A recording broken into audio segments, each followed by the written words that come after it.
Anti ageing నేను చెప్పినట్టుగా ఎవరికైనా ఉంటుంది.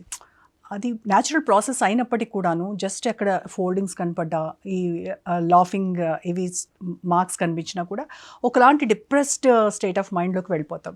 సో మరి మీరేమో దీన్ని ఆపొచ్చు, కంట్రోల్ చేయొచ్చు అని అంటున్నారు. ఎలా? దానికి చాలా పద్ధతులు వింటూ ఉంటాం కానీ అవి ఎంతవరకు వర్కౌట్ అవుతాయి?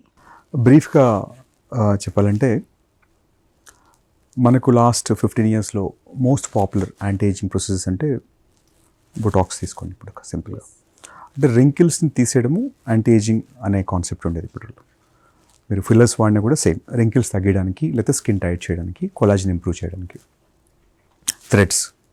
సో ఈ 3 కామనెస్ట్ మనకు ఇప్పుడు పాపులర్ ప్రొసీజర్స్ ఇండియాలో కానీ రెస్ట్ ఆఫ్ ద వరల్డ్ కానీ. కరెంట్ యాంటీ ఏజింగ్ అనేసరికి ఏమైందంటే స్కిన్ నుంచి కాకుండా ఇంటర్నల్ బాడీలో నుంచి కూడా. The ageing actually happens at cellular level. మనకు బయటికి రిఫ్లెక్ట్ అయ్యేది రింకిల్స్ లాగా. సో యాక్చువల్గా సెల్లో ఏజింగ్ స్టార్ట్ అయ్యి అది మనకు బాడీ మీద రిఫ్లెక్ట్ అవుతుంది.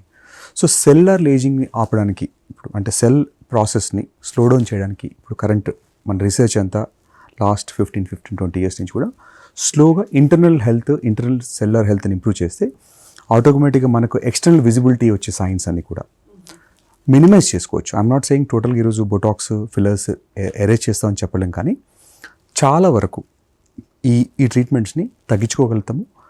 ఎర్లీ కనుక స్టార్ట్ చేయగలిగితే అంటే 30-35 నుంచి కొంచెం లైఫ్ స్టైల్ మోడిఫికేషన్ కనుక చేసుకోగలిగితే మీరు ఈ ప్రొసీజర్స్ వెళ్ళకుండా కూడా మనం ప్రివెంట్ చేసుకోగలుగుతాం.